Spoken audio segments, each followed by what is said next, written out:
Boa noite a todos, irmãos. Sejam todos bem-vindos nessa noite de adoração a Deus. Graça e paz da parte de Deus e nosso Senhor Jesus Cristo. Amém? Sejam todos bem-vindos nessa noite. Deus seja louvado pela sua igreja, que se reúne em adoração a Deus. Abra sua Bíblia no Salmo 77. Enquanto isso, eu vou passar uns avisos aqui para a igreja. Nossos cultos de oração nas quarta-feiras, a partir das 7h30. Domingo nós temos vou começar a IBD a partir das 9h30. Culto às 18h30, no domingo próximo. Mesmo horário que de hoje. Irmãos, coloque na sua agenda também os cultos de quarta-feira. Quarta-feira é o culto de oração, onde a gente se reúne para agradecer a Deus, para colocar nossas petições diante do Senhor. Temos sido respondidos pelo Senhor. Deus tem ouvido nossas orações nas quarta-feiras. Deus tem sido bom, de fato. Na verdade, Deus é bom. Não esqueça também do nosso retiro de carnaval, dia 26, 27 e 28 de fevereiro. Lá no espaço Tedigo. É R$150, um preço bem bom. A gente está tentando baratear ao máximo. O pastor está... Depois provavelmente vai ser feito um levantamento dos alimentos. Mas tira esse tempinho para estar junto com a família. Lá vai ser um tempo bem legal, vai ser uma bênção de fato. Uma bênção. Estar com a família 3 dias, adorando ao Senhor, brincando. Nós precisamos de tempo assim. Nós precisamos de tempos com a nossa família, tempo com o Senhor. E Deus vai ser louvado em tudo. Em nome de Jesus Cristo. É Salmo 77. É um salmo que era o meu salmo do dia. Hoje quero compartilhar com a igreja. Salmo 77, amém? Clama a Deus. Sim, grito bem alto. Quem dera Deus me ouvisse. Quando eu estava angustiado, busquei o Senhor. Orei a noite toda, de mãos estendidas para o céu. Mas minha alma recusou a ser consolada. Lembro-me de Deus e começo a gemer. Desfaleço, ansioso por sua ajuda. Tu não me deixas dormir, estou tão desesperado que nem consigo falar. Penso nos dias que passaram, nos anos que muitos já se foram. À noite relembro canções alegres. Consulto a minha alma e procuro compreender a minha situação. Acaso o Senhor me rejeitou definitivo? Jamais voltará o Senhor a ser bondoso comigo? Seu amor foi para nunca mais voltar? Deixou de cumprir suas promessas para comigo? Deus se esqueceu de ser bondoso? Sua ira fechou a porta e a compaixão? Pensei, é por esta razão que sofro. O Altíssimo se voltou contra mim. Depois, porém, lembro-me de tudo o que o Senhor fez. Recordo-me das tuas maravilhas do passado. Estão sempre meus pensamentos. Não deixe de refletir sobre os teus poderosos feitos. Teus caminhos, ó Deus, são santos. Que Deus é mais poderoso como nosso Deus? És o Deus que realiza maravilhas. Mostras o teu poder entre as nações. Com o teu braço forte, resgataste o teu povo, os descendentes de Jacó e de José. As águas te viram, ó Deus. As águas te viram e estremeceram. Até as profundezas do mar se agitaram. As nuvens derramaram chuva, os trovões ressoaram nas alturas, os teus relâmpagos riscaram os céus. No redemoinho ouviu-se um estrondo de teu trovão. Os relâmpagos iluminaram o mundo, e a terra tremeu e se abalou. Teu caminho passou pelo mar, teu trajeto pelas águas poderosas, e ninguém percebeu teus passos. Conduziste teu povo como um rebanho de ovelhas, pelas mãos de Moisés e Arão. Pelas mãos de Moisés e Arão. Até aqui.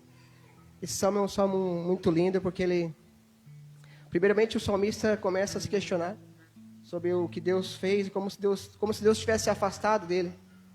E às vezes no momento de dificuldade, de tristeza que a gente tem passado dias difíceis com essas pandemias e doenças que têm nos assolado a nossa igreja, nosso povo do Senhor.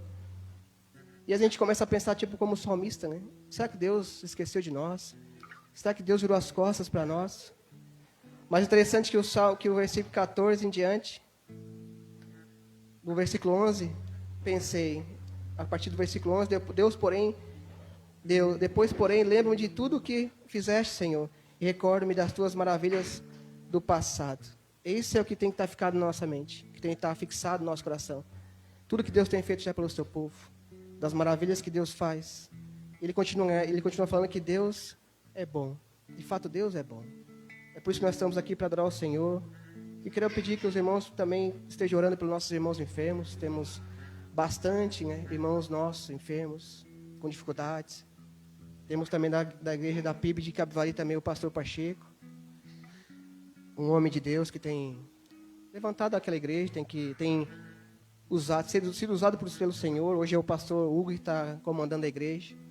A gente possa estar levantando clamor pela família do Pablo, pela família do Sidney, por todos os irmãos que têm passado dificuldade, pela família da Nara, pela família e tantos outros demais, pela família do irmão Zama também, que tem passado dificuldade.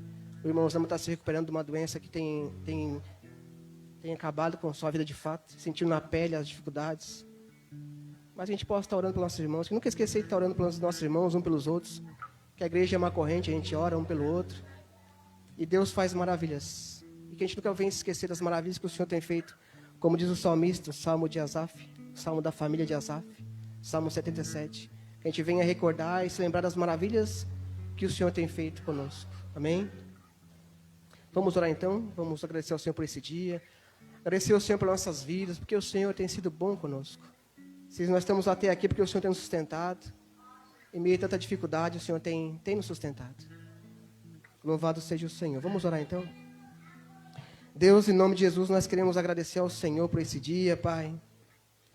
Ó Deus, em meio a tantas dificuldades, Deus, há dias maus.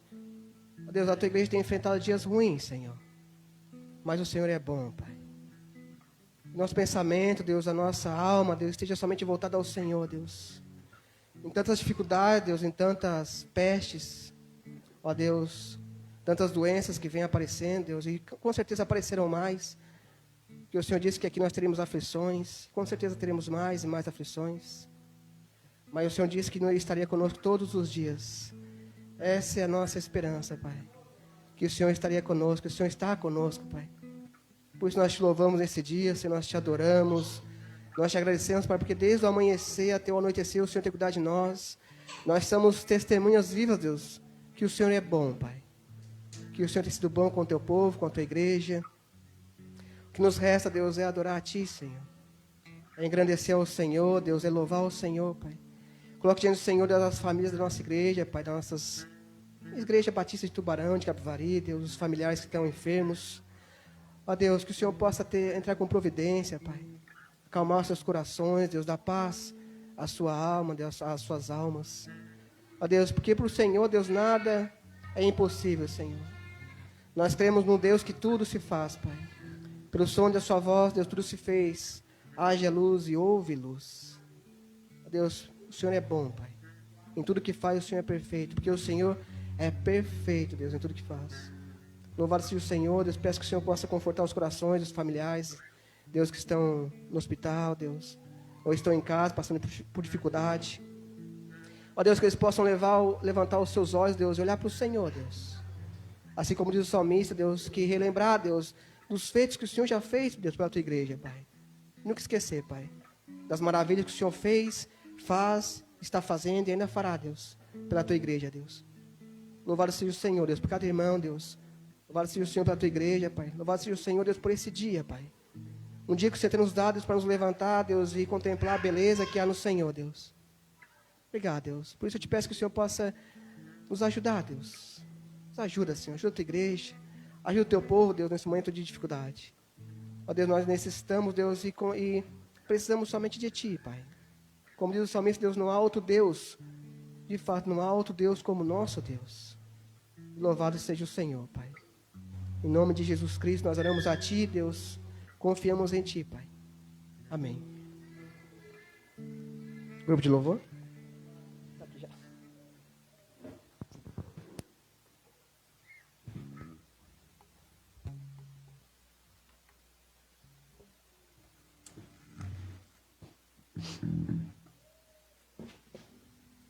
Amém, né, irmãos? Graça e paz, boa noite. Como é bom a gente já iniciar o nosso culto com uma mensagem que nos faz relembrar aquilo que Deus tem feito pelo povo dele, amém? A palavra de Deus ainda, em Mateus 5:6, nos revela que felizes as pessoas que têm fome e sede de fazer a vontade de Deus, pois Ele as deixará completamente satisfeitas. Amém? Vamos então nos levantar e adorar o nome desse Deus, cantando a Ele.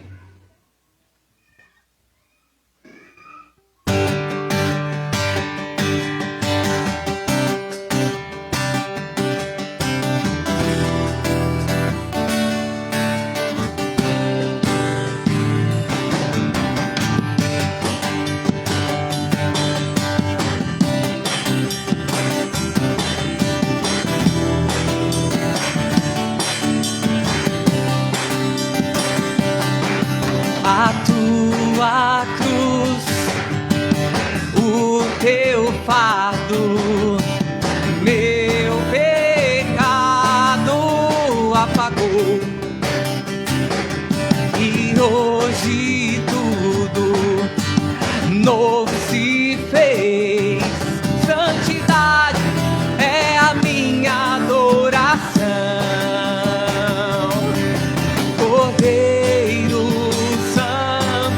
Cordeiro de Deus, amado da minha alma.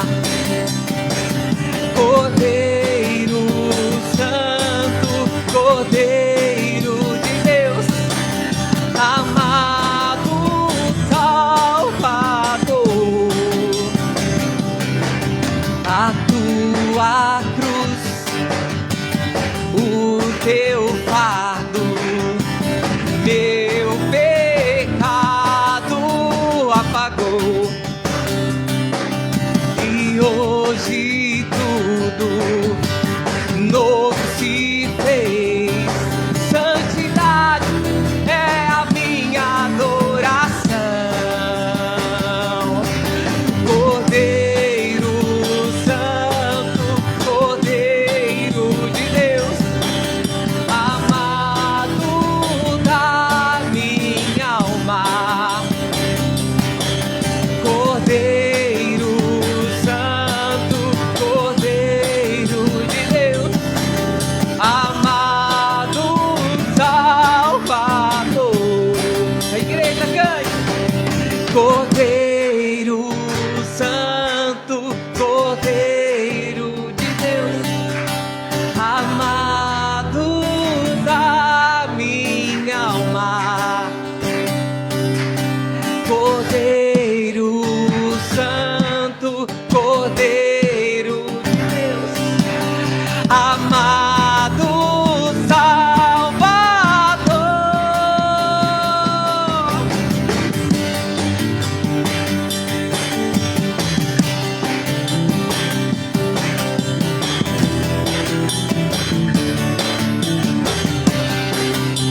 Cordeiro Santo, Cordeiro Santo, Cordeiro de Deus, amado da minha alma. Cordeiro Santo, Cordeiro de Deus, amado, amado Salvador.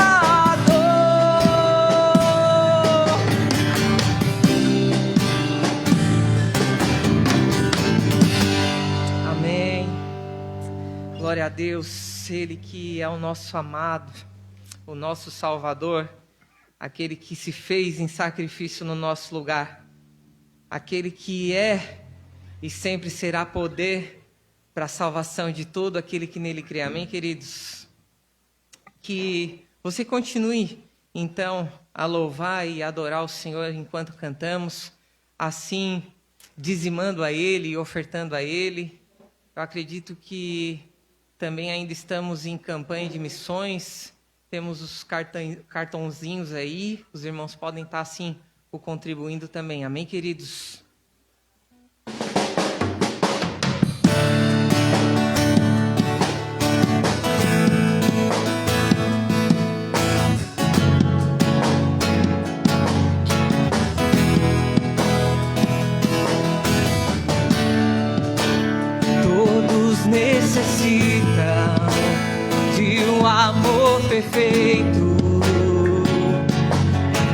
perdão e compaixão.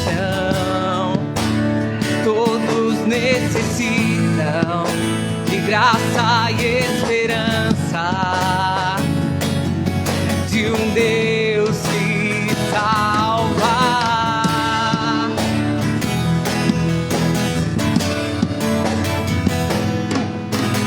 Cristo move as montanhas e tem poder pra salvar, tem poder pra salvar, pra sempre, autor da salvação. Jesus a morte venceu, sobre a morte venceu.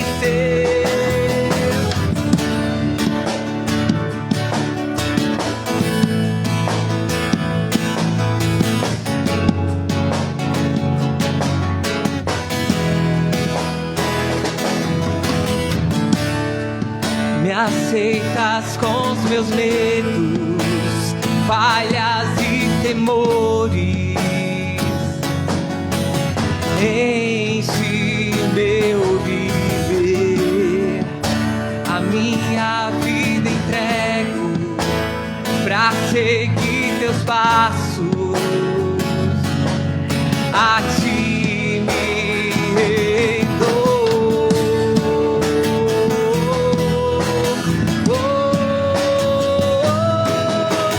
Cristo move as montanhas e tem poder pra salvar, tem poder pra salvar, pra sempre, autor da salvação. Jesus a morte venceu, sobre a morte venceu. Vosso mundo vê brilhar a luz, cantamos para a glória do Senhor Jesus. Cristo, vosso mundo vê brilhar a luz, cantamos para a glória do Senhor Jesus. Cristo, vosso mundo vê brilhar a luz, cantamos para a glória do Senhor Jesus. Cristo, vosso mundo vê brilhar a luz, cantamos para a glória do Senhor Jesus. Cristo move as montanhas e tem poder pra salvar, tem poder pra salvar, pra sempre, autor da salvação. Jesus a morte venceu, sobre a morte venceu. Cristo move as montanhas e tem poder pra salvar, tem poder pra salvar, pra sempre, autor da salvação. Jesus a morte venceu, sobre a morte venceu.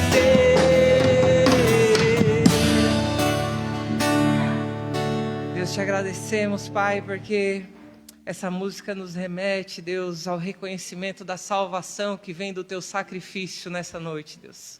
Obrigado porque o Senhor nos faz lembrar, Deus, aquilo que tu fizeste por nós naquela cruz, Deus. Obrigado que isso, Deus, nos revela a tua mensagem para nós, Deus, de salvação, Deus. Revela a tua vontade, Deus, para que possamos nos prostrar diante de ti, te honrar, Deus, pelo Deus que tu és. Continua falando ao nosso coração, Deus, entregando a tua mensagem, Deus, em nome de Jesus, Pai. Amém.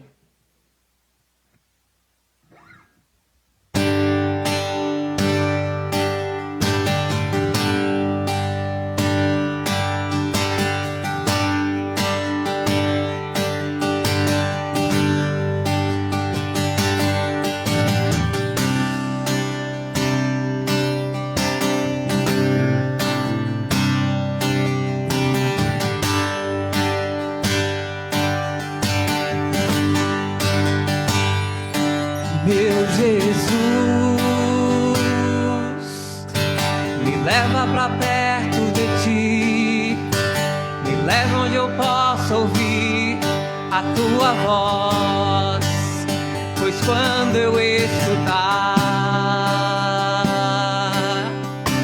de todo o coração obedecerei.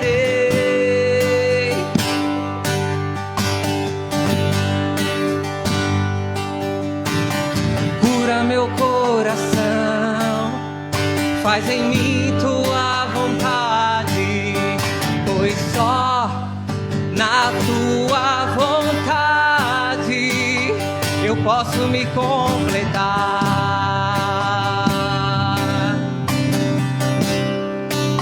Eu posso me completar.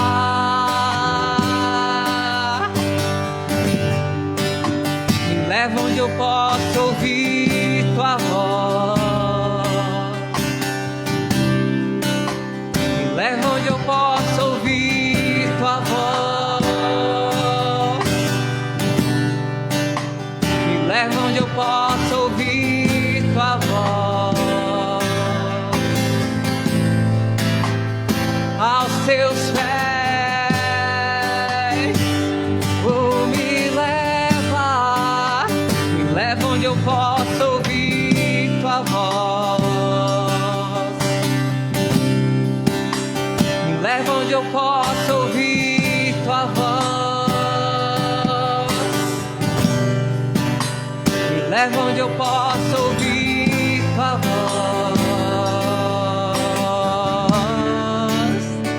Aos teus pés,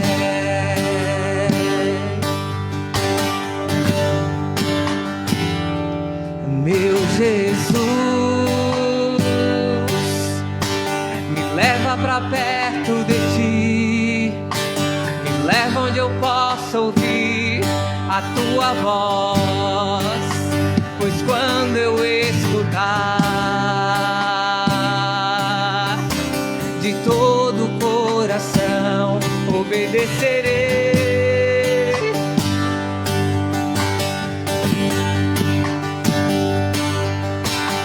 Cura meu coração, faz em mim tua vontade, pois só na tua vontade eu posso me completar.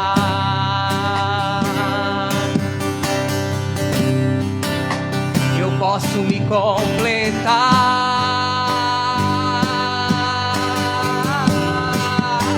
Me leva onde eu posso ouvir tua voz. Me leva onde eu posso ouvir tua voz. Me leva onde eu posso ouvir tua voz. Aos teus pés, oh, me leva onde eu posso ouvir tua voz.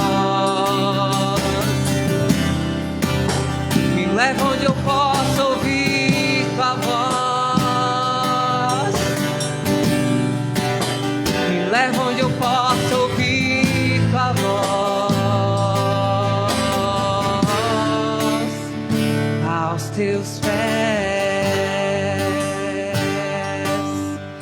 Deus, queremos te agradecer, Pai, porque a tua palavra diz que onde 2 ou 3 estiverem reunidos, ali tu estará, Deus. E certamente, Deus, sabemos que o teu Espírito está nesse lugar, Deus. Sabemos também que estando aqui o Senhor, Deus, o Senhor pode nos escutar, o Senhor pode conhecer o íntimo do nosso coração, Deus. E assim queremos nos entregar nesse momento a Ti, Pai, pedindo que o Senhor possa, Deus, transformar, Deus, o Senhor possa mover, Deus, aquilo que não te agrada, Deus, purificar a nossa alma, Deus, e o nosso coração. Queremos nesse momento também, Deus, te entregar a palavra que vai ser ministrada, Deus, aquilo que o Senhor já tem preparado ao nosso coração, que tu possas, Deus, encontrar uma terra boa, Deus. Amém. Para que a gente possa sair daqui, Deus, nessa noite transformado por Ti, Deus. Fica com o pastor Alzenísio, Usa ele nessa noite, é o que nós te pedimos. Amém. Amém. Os irmãos podem se assentar?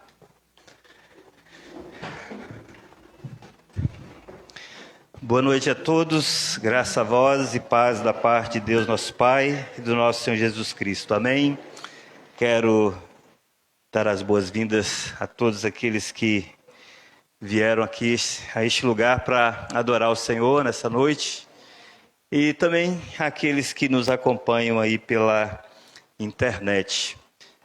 O desejo do nosso coração, a nossa oração é que Deus possa abençoar a sua vida abundantemente nessa noite, como de fato já nos tem abençoado.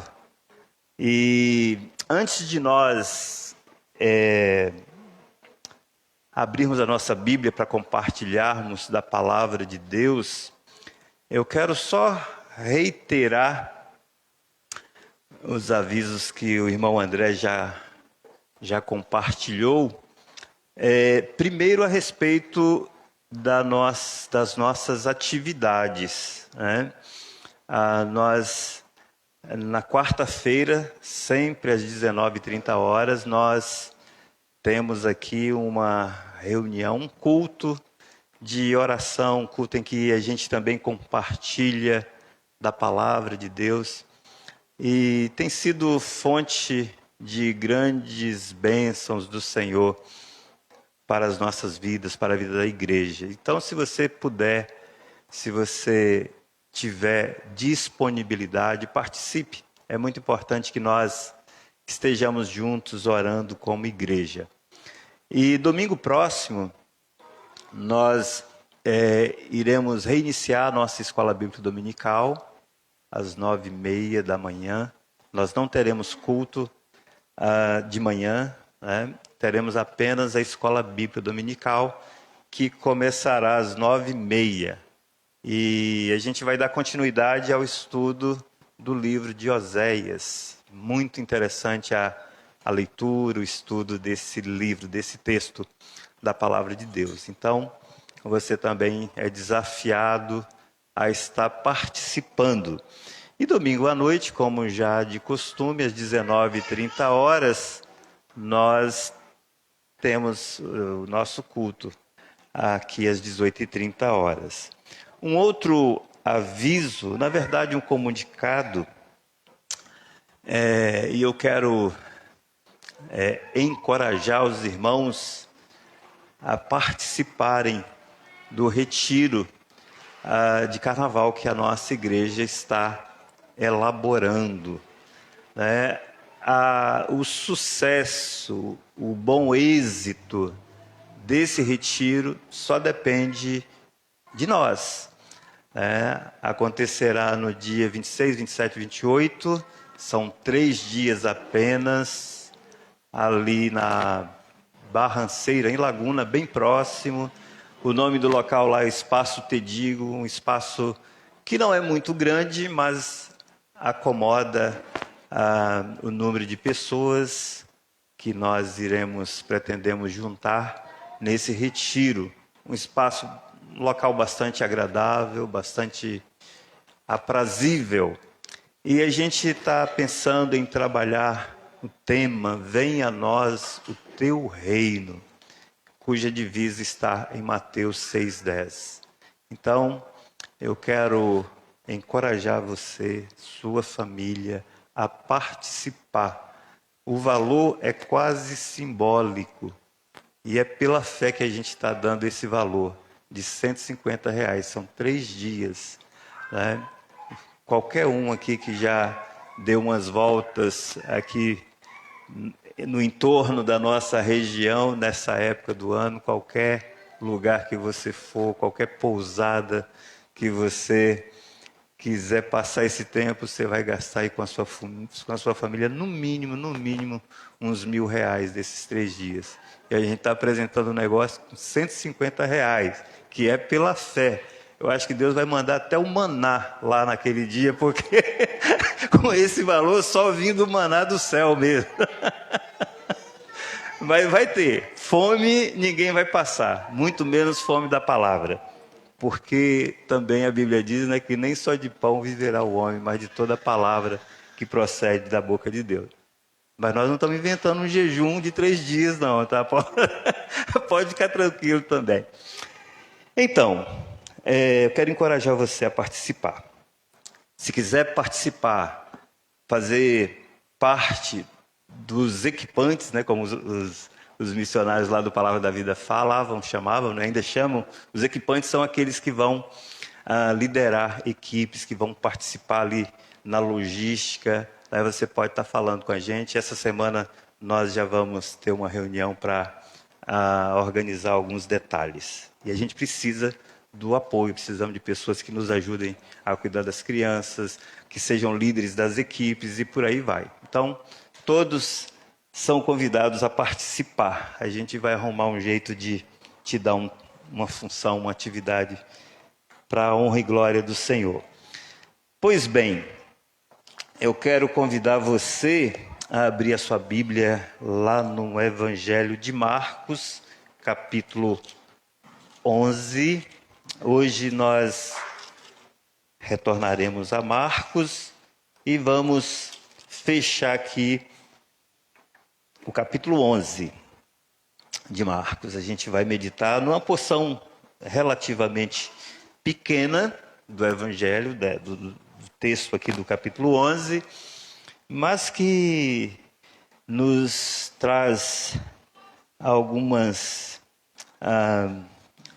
ensinamentos, especialmente sobre a autoridade, né? Nesse texto, Jesus tem a sua autoridade questionada e ele vai provar que essa autoridade que ele tem é legítima.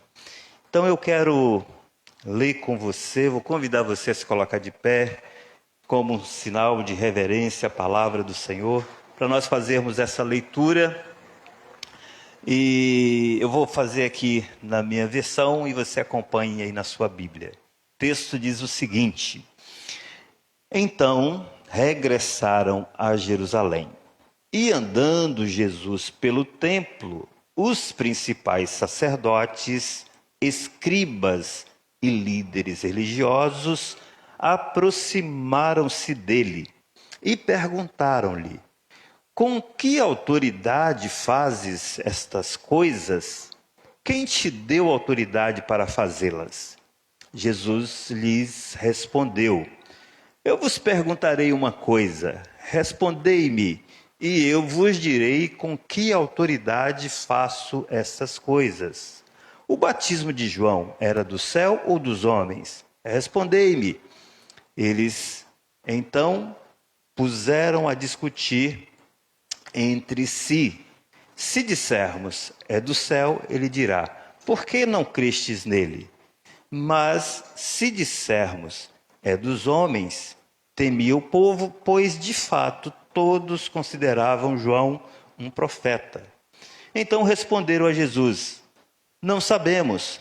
E ele lhes disse: Nem eu vos digo com que autoridade faço essas coisas. Vamos orar. Pai, nós lemos a Tua palavra e antes mesmo já oramos quando cantamos, que o Senhor nos levasse no lugar onde o Senhor pudesse nos falar. E esse lugar é a Tua palavra, ó Deus, que acabamos de lê-la.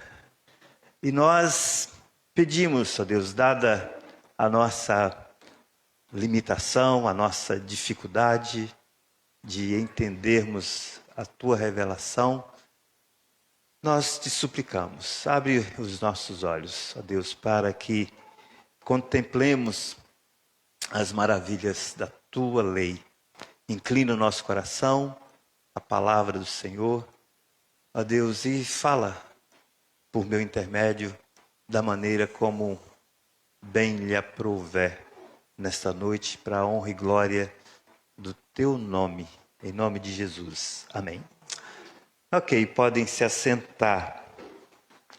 Eu tenho, de vez em quando, citado um autor que eu tenho lido,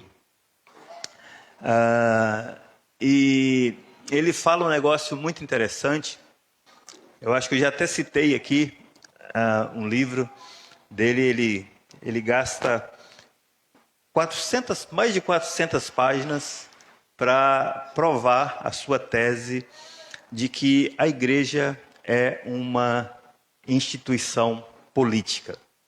Nós não vamos falar sobre isso, a gente já tem falado, inclusive domingo passado nós falamos sobre essa questão da autoridade das chaves do reino. Nós compartilhamos no domingo passado o texto de Mateus 28, ali o texto da grande comissão, né? E procuramos entender aquele texto onde Jesus ordena que nós estejamos indo, fazendo discípulos, batizando esses discípulos em nome do Pai, do Filho e do Espírito Santo e ensinando-os a obedecer, a guardar todas as coisas que o Senhor mandou. E nós fizemos esse compartilhamento em conexão com os textos de Mateus 16 e 18. Apenas para a gente relembrar, né, o que nós compartilhamos no domingo passado. Mas a gente não vai falar sobre isso. O que eu vou pegar desse autor que eu citei é que ele levanta uma questão muito interessante. Ele diz que o grande problema hoje na teologia é a falta de especificidade quanto ao aspecto institucional, não só da igreja, mas de um modo geral. E nós devemos concordar com ele, né, que a nossa geração tem muita dificuldade de compreender o que é uma instituição. Aliás, existe um movimento até no meio chamado cristão evangélico, né, que questiona a institucionalidade da igreja. E aí, em consequência disso, aí surge o movimento aí dos desigrejados, da igreja orgânica e tal. Mas o ponto que eu quero chegar aqui para a gente entrar no nosso texto, e vocês vão entender que tem a ver, é que quando a gente fala a respeito de instituição, seja ela a família, seja ela a igreja, seja o Estado, isso nos remete necessariamente ao tema da autoridade.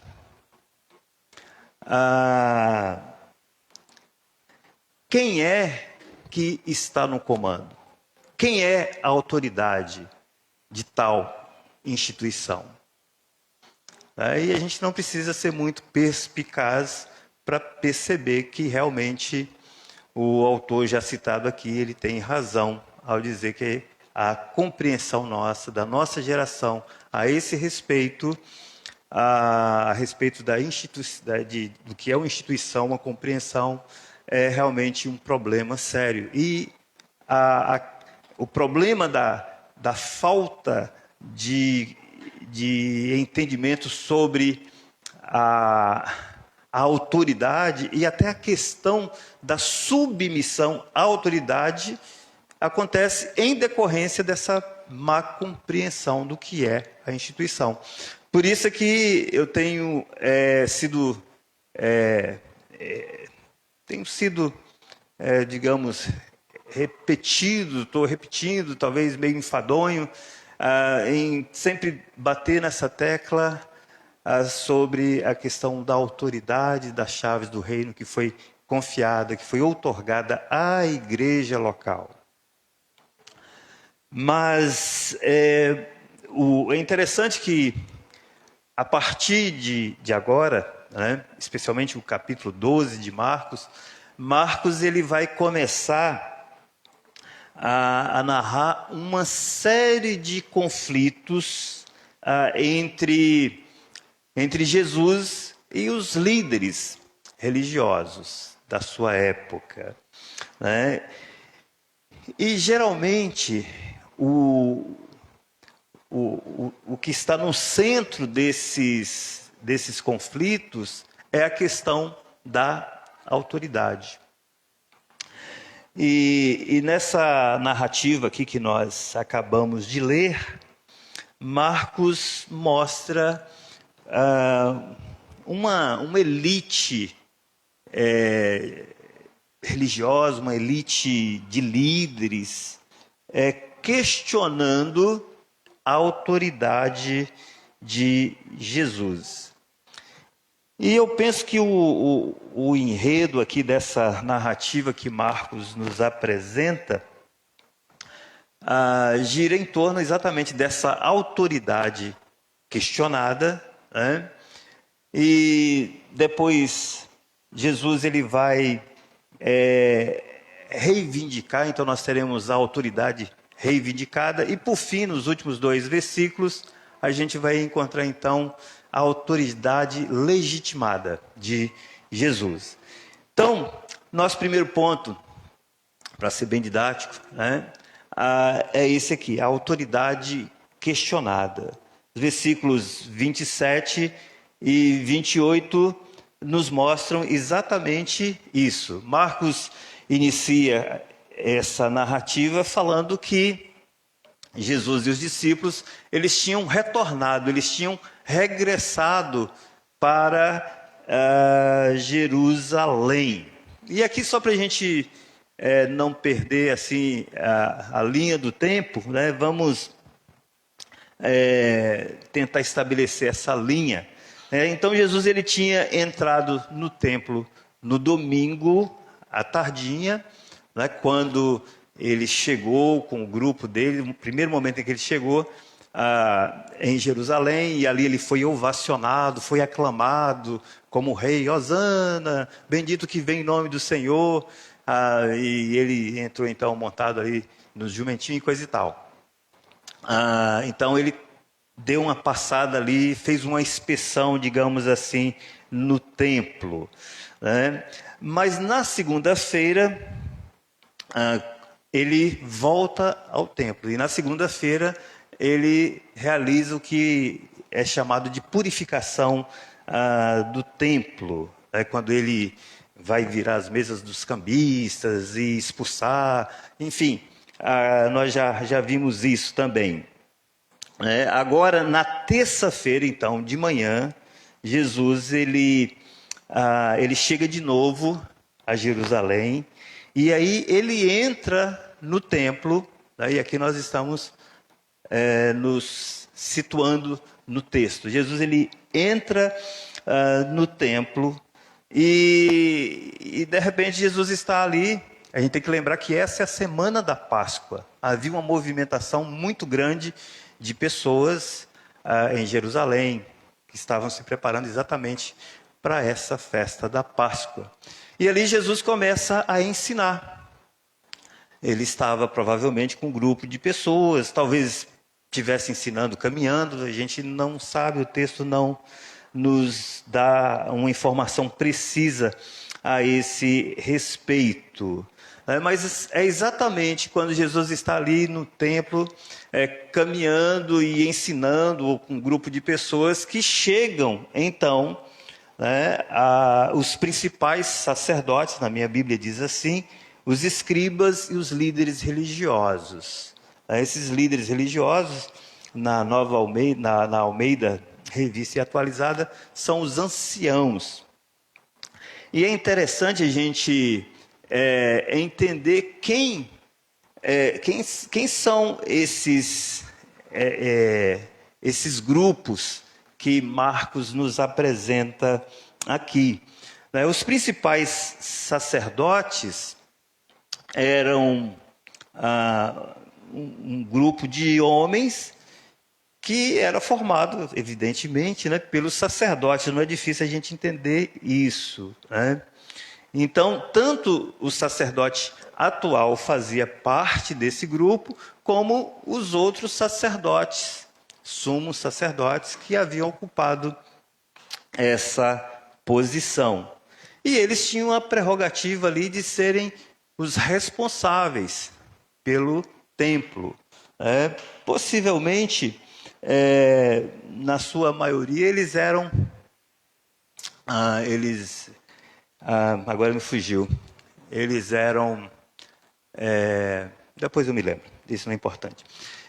Mas eles cuidavam, eles tinham essa responsabilidade de cuidar do templo, né? O outro grupo eram os escribas. Os escribas eram uma espécie de teólogos, os chamados doutores da lei. Eram os homens que estudavam e interpretavam a lei. A maioria desses homens eram fariseus, né? Os fariseus eram um grupo religioso muito importante na época de Jesus, né? Um grupo que era muito rigoroso, meticuloso no cumprimento da lei, um grupo respeitadíssimo. E depois nós tínhamos aí o terceiro grupo, que na minha Bíblia coloca como os líderes religiosos, mas a tradução mais correta seria os anciãos mesmo, né? E os anciãos no Israel antigo, o ancião ele era o cabeça, o líder de uma tribo, né? Mais adiante, quando vocês lerem, por exemplo, lá em Êxodo 18, né, quando Jetro dá aquele conselho para Moisés de separar, de dividir em grupos de 1000, de 100 e por aí vai, ele pediu que estabelecesse anciãos. Então eram pessoas responsáveis por um grupo de outras pessoas. E mais tarde, esses anciãos se tornaram líderes, por exemplo, de uma vila, de um lugarejo mais importante. Então, esses anciãos, né, eles se tornaram membros, principalmente os mais importantes, se tornaram membros do chamado Sinédrio. Na verdade, os 3 grupos que formavam o Sinédrio. O grupo tinha os sacerdotes, né, tinha os escribas e os anciãos. Eles formavam o Sinédrio. E o que era o Sinédrio? Talvez a analogia aqui não possa ser muito boa, mas nos ajuda a entender. Era uma espécie da Suprema Corte de Israel. Era uma espécie de STF lá de Israel. Era formado por 71 membros. E eles eram responsáveis pelas questões religiosas, econômicas e até financeiras. Eles só não tinham a prerrogativa de determinar a pena capital a alguém, porque isso era uma prerrogativa do império. Mas abaixo disso eles tinham muito poder, digamos assim, sobre o povo judeu. E esses partidos aqui, judeus e os fariseus e tudo mais, né? Os herodianos e outros grupos religiosos, eles não eram unânimes, né, em todas as coisas. Na verdade, havia muita divergência entre eles. Por exemplo, entre os fariseus e os saduceus, né? Saduceus era o nome que eu estava tentando me lembrar, que os saduceus, a maioria dos sacerdotes eram saduceus, né? Por exemplo, saduceus e fariseus, os fariseus acreditavam na ressurreição, acreditavam em anjos, né? Os fariseus acreditavam, mas os saduceus não. Os saduceus não acreditavam nesse negócio, não, pelo menos na ressurreição do corpo, não acreditavam em anjos. Na verdade, eles acreditavam apenas nos primeiros 5 livros da Bíblia, o Pentateuco, enquanto os fariseus acreditavam em todo o Antigo Testamento. Então, assim, não havia um consenso total entre esses grupos, né? Havia divergências, e muitas divergências. Só quando o assunto era Jesus, eles se juntaram. Eles juntaram a sua força para destruir Jesus. Então é esse grupo que vai fazer essa pergunta no versículo 28. Vai perguntar para Jesus, vai questionar a autoridade de Jesus. E vocês vão dizer: com que autoridade fazes essas coisas? Ou quem te deu autoridade para fazê-las? Né? Então é uma questão bastante clara, né, que eles fazem, eles estão questionando a autoridade de Jesus. Eles queriam saber com que autoridade Jesus estava fazendo aquelas coisas, ou as coisas que Jesus estava fazendo. Né? E quem deu esse direito a Jesus de fazê-lo? Em outras palavras, eles estavam pedindo que Jesus mostrasse as credenciais dele. Como que Jesus poderia, de repente, chegar ali no templo e expulsar os vendedores de pombas, os cambistas, os vendedores de animais, e fazer aquela baderna toda? Com que autoridade? Se eles, que eram responsáveis pelo templo, não o havia autorizado, por que Jesus estava fazendo? Quem deu essa autoridade para Jesus? E é óbvio que eles estão fazendo isso no meio do povo, né? Isso é um negócio público. Eles não chamaram Jesus: ei, vem aqui, nós precisamos conversar, entra aqui na sala, nós precisamos fazer um interrogatório para você. Não, ele está fazendo isso no meio da multidão. Eu fico pensando assim, imaginando, porque era uma cena bastante incomum, né? Quando esses homens chegaram, porque esses homens eram uma autoridade, né? Um fariseu, quando passava nas ruas de Jerusalém, ele era praticamente reverenciado. Agora imagina esses homens aqui, os principais sacerdotes, os escribas, né, esses anciãos, toda essa comitiva entrando no templo e se aproximando de Jesus e fazendo essa pergunta. Né? Mas por que eles fizeram isso? E eles fizeram questão de fazer em público? Porque eles queriam desacreditar Jesus. Eles queriam arruinar com a reputação do Senhor. Né? E essa pergunta, ela faz até sentido, né? Porque, afinal de contas, Jesus chegou lá no templo e virou o negócio de cabeça para baixo. Né? Mas, se Jesus, né, por exemplo, se Jesus admitisse que ele não tinha autoridade para fazer tudo aquilo que ele havia feito, né? Se refere essa questão a respeito dessas coisas que Jesus havia feito. Os teólogos, eles divergem. Uns acham que foi esse movimento que Jesus fez no templo, outros acham que tudo que Jesus vinha fazendo até o momento, inclusive os seus ensinos, né? Mas isso não altera a nossa compreensão do texto. Mas a questão é, se Jesus mostrasse, admitisse que não tinha autoridade, que não tinha credencial, realmente ele estaria arruinado. Ele perderia a credibilidade diante do povo, ele perderia, digamos assim, o respeito, né? O povo não iria respeitá-lo. Por outro lado, se Jesus chegasse e falasse: não, eu tenho autoridade, né? A autoridade está em mim mesmo. Embora a gente possa entender que Jesus tem autoridade intrínseca, nós não, ele tem. Mas se Jesus dissesse, se autoconsiderasse autorizado a fazer as coisas que ele estava fazendo, ele estaria tomando para si, de uma forma muito clara, muito evidente, muito comprometedora, de que ele tinha as prerrogativas do próprio Deus para fazer aquilo. E isso poderia levar Jesus a ser acusado de blasfêmia. E se Jesus fosse acusado de blasfêmia, o que aconteceria? Ele seria apedrejado. E Jesus não veio para ser apedrejado. Jesus ele não veio, se fosse para ser apedrejado, ele seria apedrejado.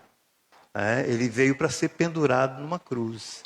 Ele veio para assumir a nossa condição de pecador e receber toda a ira, toda a indignação, toda a cólera de Deus contra o nosso pecado.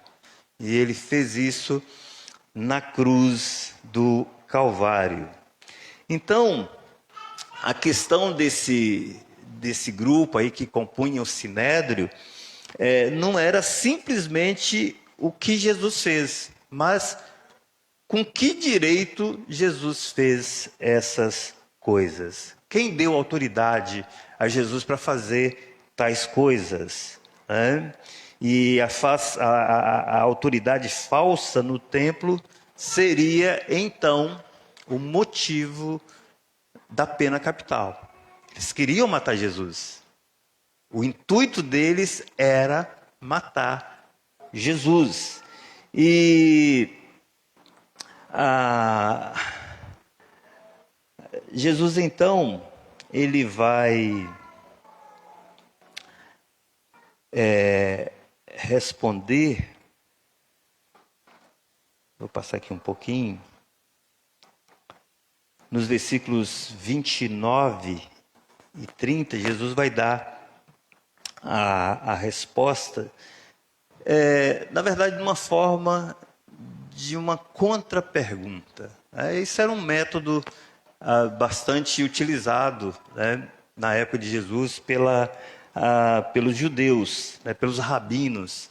Eles argumentavam fazendo outras perguntas ou uma contra-pergunta, e é o que Jesus faz aqui. Jesus ele vai dizer no versículo 29, e aqui Jesus, a gente vai ver Jesus, a autoridade sendo reivindicada. E nós entramos no segundo ponto. Jesus diz assim para eles: eu vos perguntarei uma coisa, respondei-me, e eu vos direi com que autoridade faço essas coisas.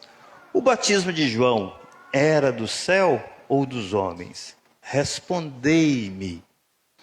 Então Jesus ele faz uma contra-pergunta àquela pergunta dupla que os líderes religiosos, os escribas e os sacerdotes haviam feito para ele. É claro que Jesus ele não está se esquivando de responder a pergunta deles. O que Jesus está tentando fazer é levar esses homens a pensarem um pouco, quem sabe recobrar a lucidez, uma lucidez espiritual, porque eles não estavam tendo, porque se eles não mudassem, o caminho, o fim desses homens seria o abismo, o que de fato foi, porque eles não vão mudar. Mas Jesus lhes dá a oportunidade de refletir, de pensar e mudar o rumo para onde eles estavam seguindo. Então a contra-pergunta de Jesus está no versículo 30. O batismo de João era do céu ou dos homens? Jesus falou: respondam-me.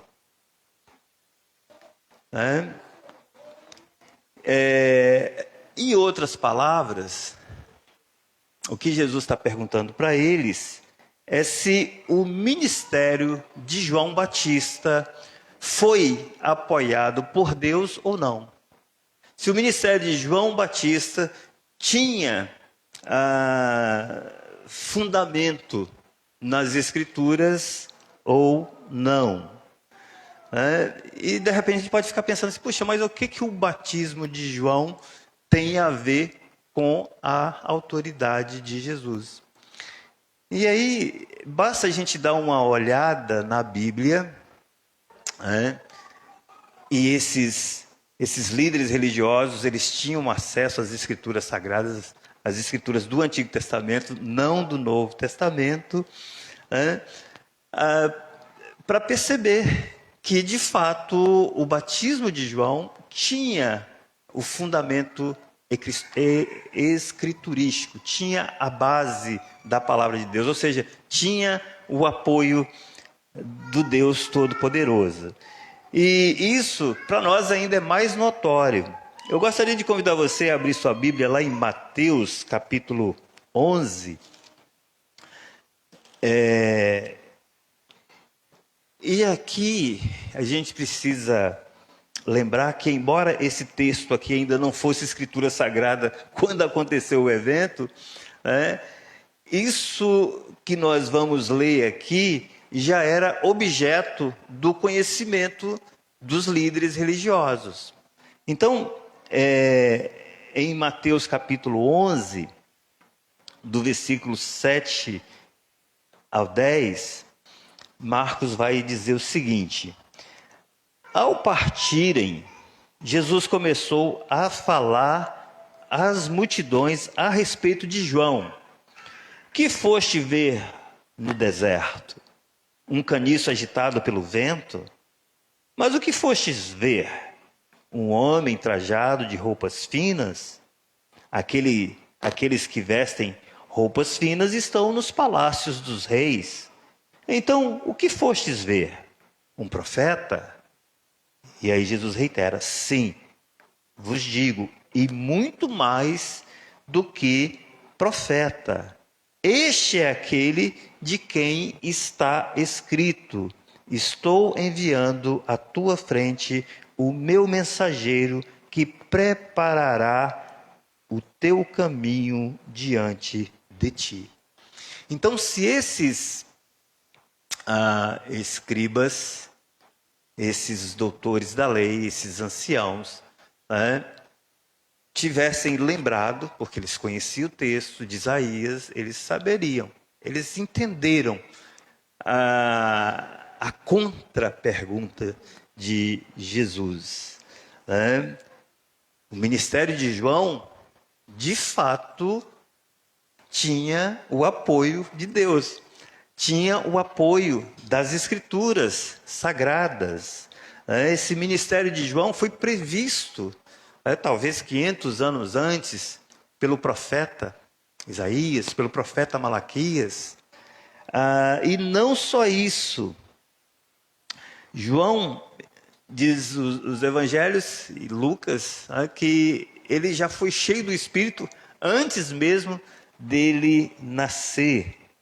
E o evangelho de Lucas diz algo mais interessante ainda, lá no capítulo 7 de Lucas, a respeito de João. Abra sua Bíblia em João capítulo 7, dos versículos 28 até o 30. Diz assim: eu vos digo que entre os nascidos, quem está dizendo isso é Jesus, pois eu vos digo que entre os nascidos de mulher não há outro maior que João, mas o menor no reino de Deus é maior do que ele. E todo o povo que o ouviu, até mesmo os publicanos, reconheceram a justiça de Deus e receberam o batismo de João. Mas os fariseus e os doutores da lei rejeitaram o plano de Deus para si mesmos, pois não foram batizados por João. Então, Lucas nos relata que aqueles que rejeitaram o batismo de João, a mensagem de arrependimento trazida por João, eles estavam, na verdade, rejeitando o plano de redenção de Deus. Então,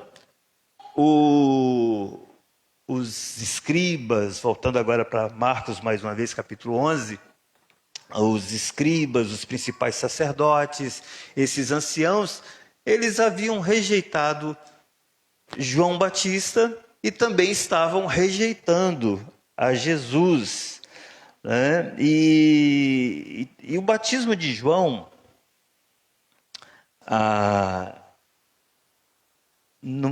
quando João batiza o Senhor, né, vocês devem estar lembrados, né, que lá no início de Marcos, Marcos, Mateus, Lucas, narra o batismo que João realizou. Jesus se submeteu a esse batismo, né, e esse batismo é um testemunho, de fato, da autoridade de João como profeta. Lá em Marcos capítulo 1, do 9 a 11, diz assim: naqueles dias veio Jesus de Nazaré da Galileia e foi batizado por João no Jordão.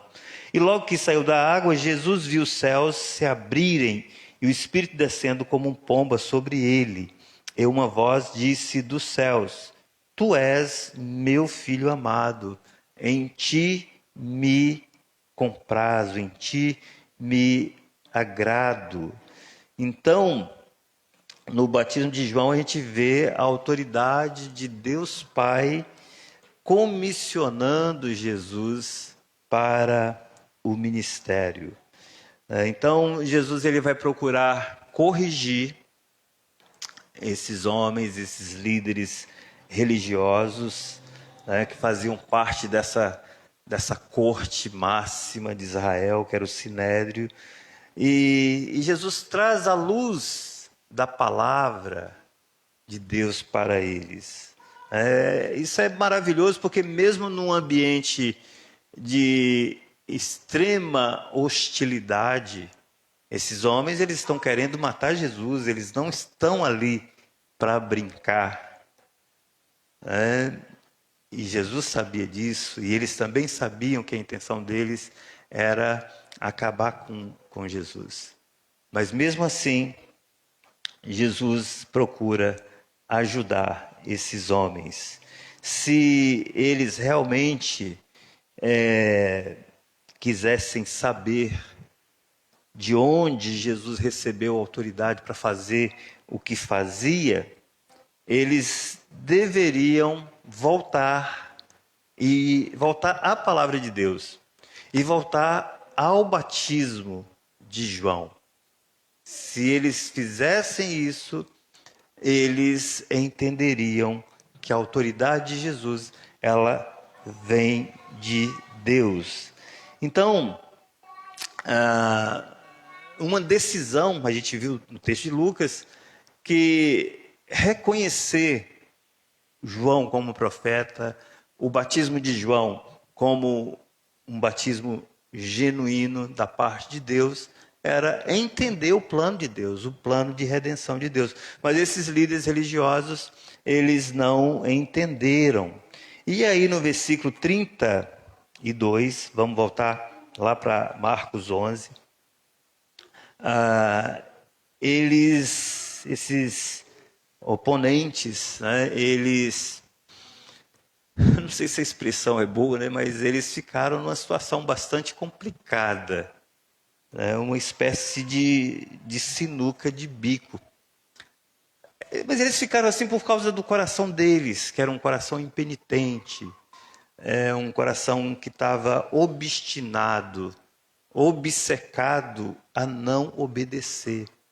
Por isso eles ficaram nessa situação tão complicada. E aí, no versículo 32, Marcos coloca o seguinte: mas se dissermos dos homens, temiam o povo, pois de fato todos consideravam João um profeta.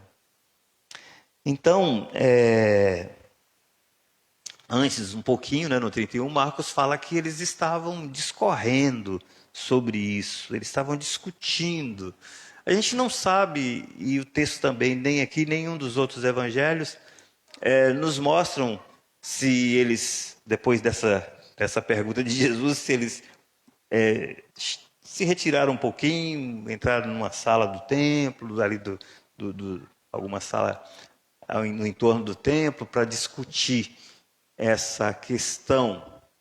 Mas o fato é que eles conversaram entre si para tomar uma decisão. E eles sabiam, se eles falaram assim, se dissermos que o batismo de João é de Deus, é do céu, todo mundo vai perguntar, mas por que vocês não creram nele? Já que é de Deus, já que é do céu.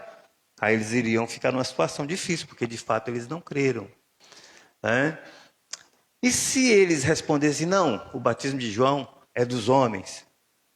Aí eles iriam também ficar numa situação muito complicada, porque as pessoas que estavam ali acreditavam que João de fato era um profeta. E aí eles poderiam até ser apedrejados. Aliás, se não me engano, tem um texto de Lucas que Lucas diz isso. Lucas, lá no capítulo 20, versículo 6, olha só o que Lucas nos vai trazer. É a narrativa paralela desse texto de Lucas.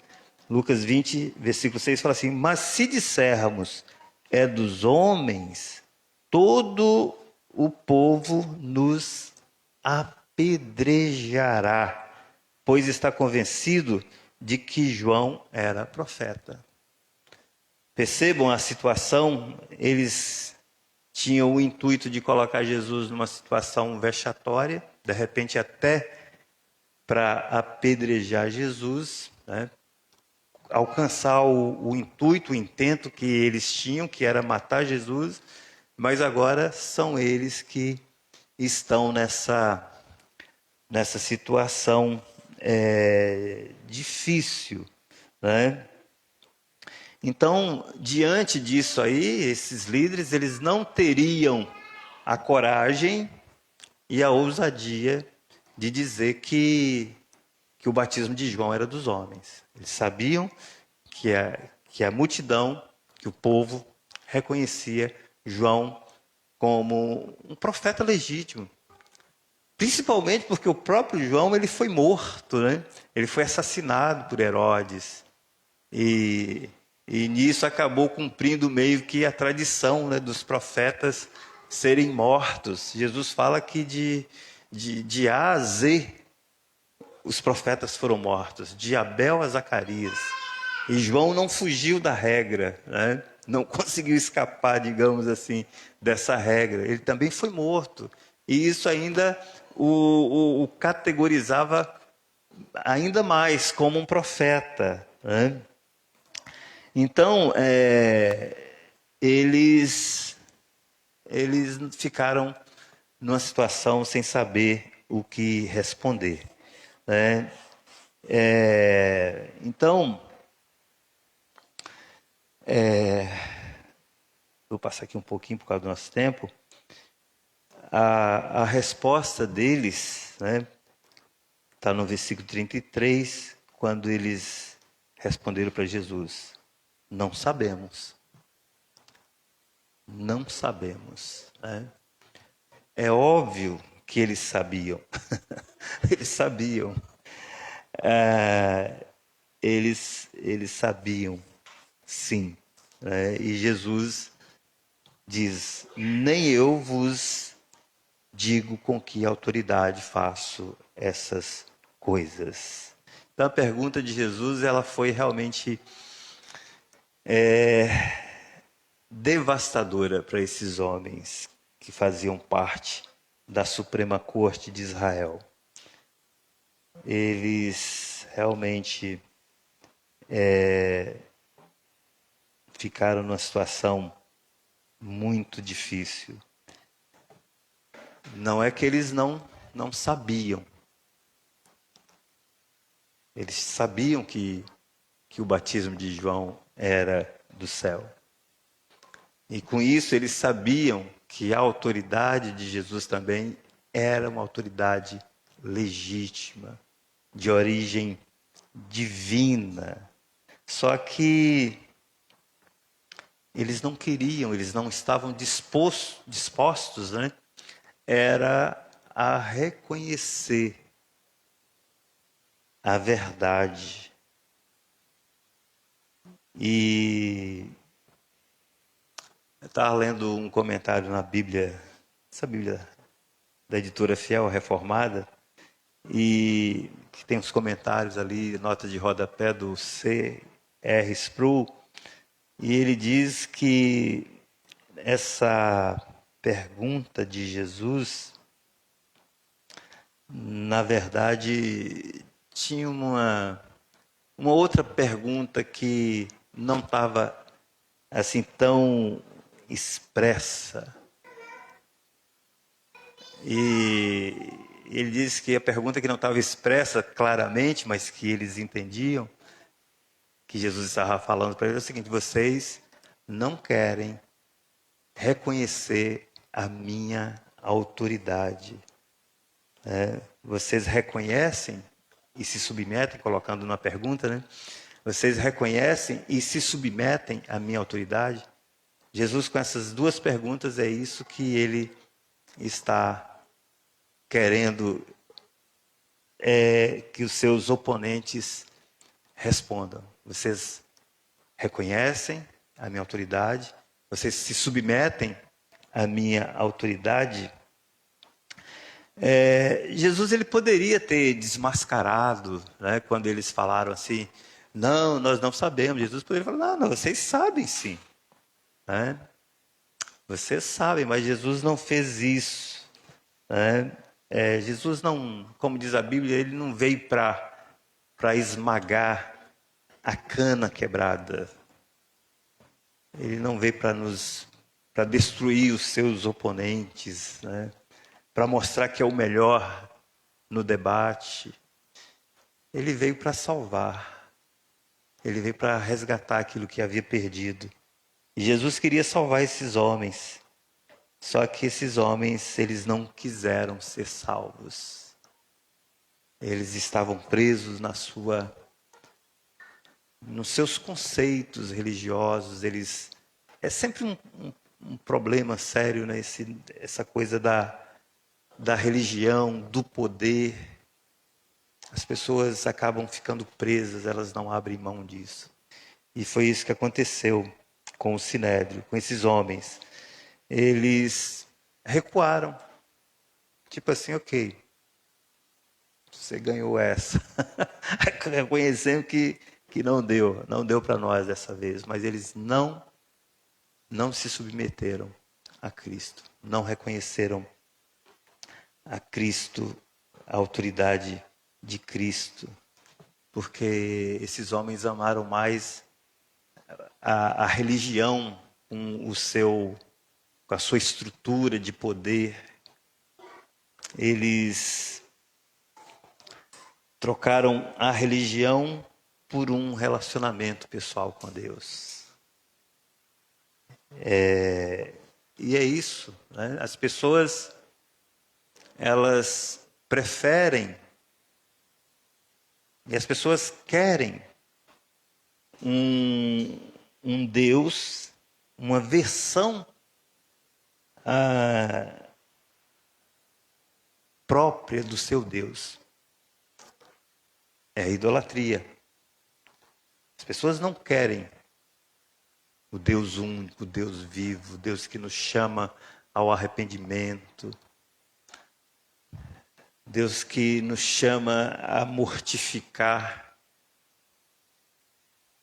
a carregar, a mortificar os nossos pecados, a nossa velha natureza. Deus que nos chama a carregar a nossa cruz todo dia, a negar a nós mesmos. As pessoas não querem esse Deus, que é o Deus único, verdadeiro, que se revela através das Escrituras e de maneira suprema, por meio de Jesus Cristo. As pessoas querem um Deus conforme a imagem e semelhança delas. E elas projetam essa divindade em coisas, em objetos, e às vezes até em outras pessoas. Então, é mais fácil assim. É mais fácil a pessoa entrar num sistema religioso que tem as suas regras, né? Regras meramente de naturezas externas, porque não mexe com o nosso interior. Então é sempre mais fácil uma religião do que ter uma relação com o Senhor. E com isso, o Sinédrio, esse grupo de homens religiosos, se apegam a uma ilusão, na verdade, de autoridade que eles supunham ter.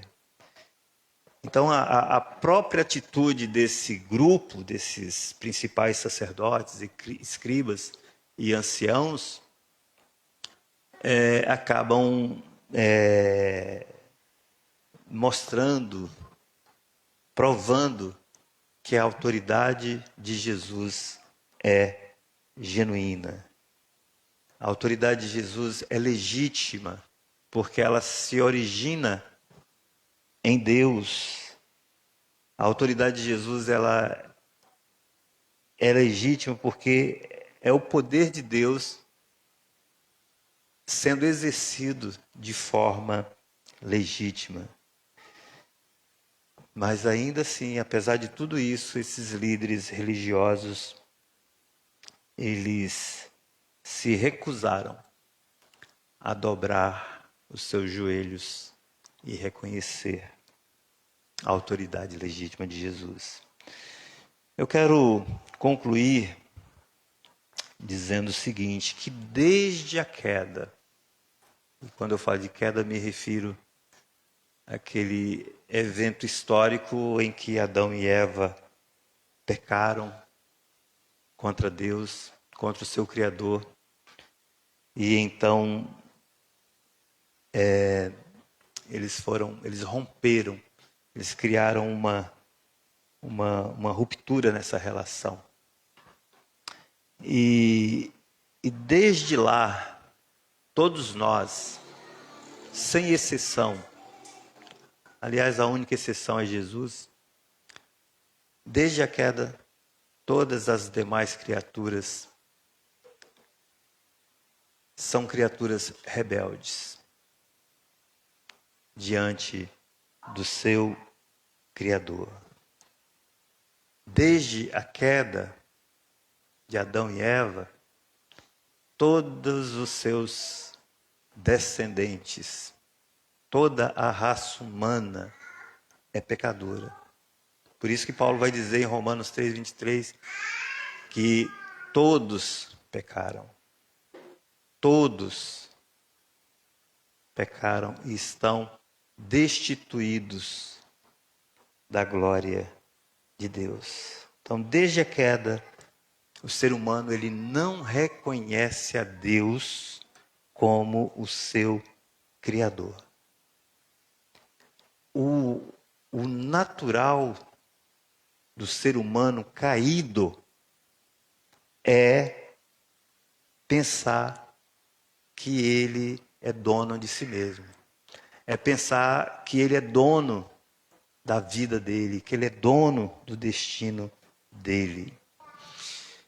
E a menos que essa autoglorificação, essa autoentronização, esse endeusamento do ego, que é a idolatria, a menos que isso seja destruído, nenhum de nós se submeterá à autoridade de Jesus.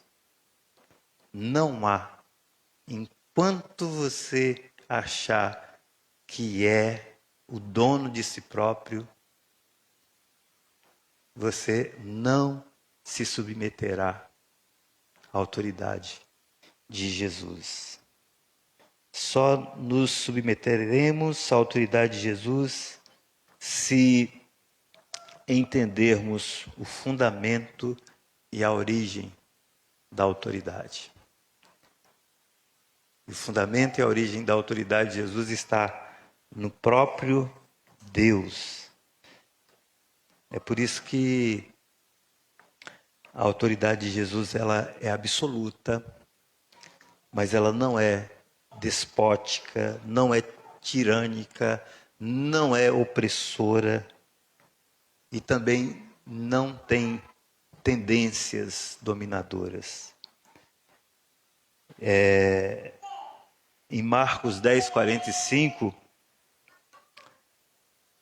Marcos ele pinta um quadro também de Jesus como servo sofredor.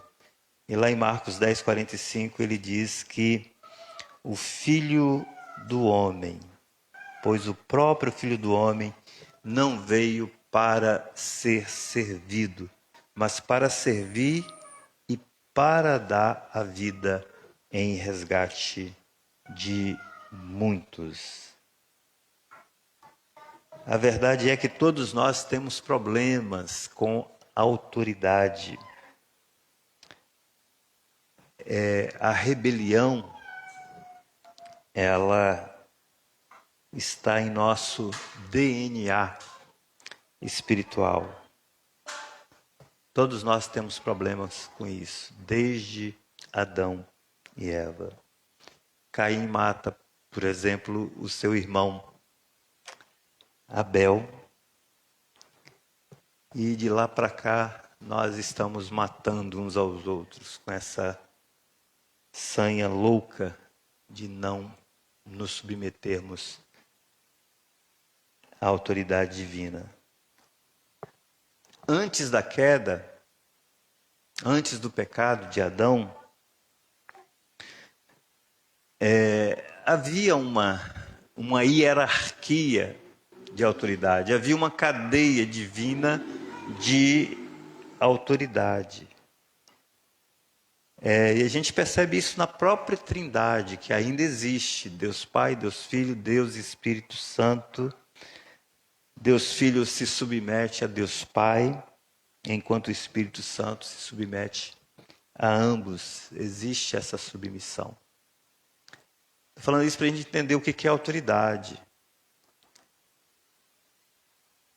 Ninguém terá uma autoridade genuína, legítima, se não aprender a ser submisso primeiramente a Deus. Nenhuma liderança na igreja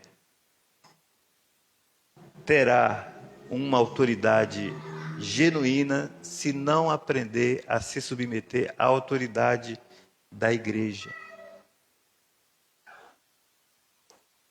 Nenhum oficial terá autoridade genuína se não aprender a se submeter à autoridade da igreja. E na contrapartida, nenhuma autoridade na igreja se tornará genuína se também não aprender a se submeter a uma autoridade genuína de um oficial da igreja. É assim que funciona. Então, desde a queda, essa estrutura ela vem sendo quebrada, essa estrutura de autoridade. E é por isso que a gente vive nesse pandemônio. Né? Antes da queda, se a gente lê lá no relato de Gênesis, a criatura vivia numa relação harmônica com o seu Criador. Depois da queda, essa é a verdade. Depois da queda, toda a raça humana passou a viver debaixo da autoridade de Satanás. É isso que a Bíblia diz. Toda autoridade, toda a raça humana. E tem um texto que mostra isso, lá em Efésios, capítulo 2. Paulo escreve o seguinte: Ele, a partir do versículo 1, capítulo 2, Ele quem? Jesus, vos deu vida, estando vós mortos nas vossas transgressões e pecados, nos quais andastes no passado, no caminho deste mundo, segundo o príncipe do poderio do ar. A versão revista e atualizada fala da potestade do ar, do próprio Satanás, do espírito que agora, nesse exato momento, age nos filhos da desobediência. Ok, quem são os filhos da desobediência? Aqueles que não creem em Jesus. Entre os quais todos nós também, antes de crermos em Jesus, andávamos, seguindo os desejos carnais, fazendo a vontade da carne e da mente, e éramos, por natureza, filhos da ira, assim como os demais. Os demais quem? Os que não creem em Jesus. Então, há esperança. Há esperança. Para mim e para você. A esperança está em Cristo, em Jesus. Ele abriu um novo e vivo caminho. Em Romanos capítulo 10, versículo 9, a palavra de Deus diz: se confessarmos os nossos pecados, se confessarmos com a nossa boca, nós confessarmos a Jesus como Senhor e em nosso coração crermos que Deus o ressuscitou dentre os mortos, será salvo. Olha só que palavra. Se você confessar com a tua boca que Jesus é Senhor e você crê no seu coração que Deus ressuscitou, que Deus levantou Jesus dentre os mortos, você será salvo. E no versículo seguinte de Romanos 10, 10, a Bíblia fala: porque com o coração se crê para a justiça, com a boca se confessa a respeito da salvação. Você crê com o coração e o resultado é justiça. Você confessa com a sua boca, o resultado é salvação. Por isso que nós precisamos confessar. Por isso que nós não somente cremos no nosso coração, nós precisamos confessar perante a igreja. E o primeiro momento, o momento que é o divisor de águas nessa nova vida, é quando nós somos batizados, porque nós estamos confessando publicamente aquilo que nós já cremos em nosso coração. Então, uma pergunta que Jesus quis fazer e fez para os líderes religiosos, lá para os sacerdotes, né? para os escribas e para os anciãos, é a mesma pergunta que ele faz hoje. Você reconhece a minha autoridade? Você se submete à minha autoridade? A resposta é com você. Os fariseus, eu acho que eles arrumaram um jeito politicamente correto para sair daquela situação. Mas não faça isso, não imite aquele grupo. Porque o que está em jogo é a tua alma. Então, repito a pergunta que Jesus pergunta para cada uma aqui: você reconhece a minha autoridade? Você se submete à minha autoridade? Essa é a grande questão. E dependendo como você respondê-la, você terá o céu ou o inferno. Vamos orar? Fechar os nossos olhos. Pai, nós queremos agradecer ao Senhor por tua palavra nesta noite, que nos confronta, ó Deus, de uma forma até humilhante, Senhor. Mas, ó Deus, nós agradecemos ao Senhor, porque, embora possa ser uma palavra difícil de digerir.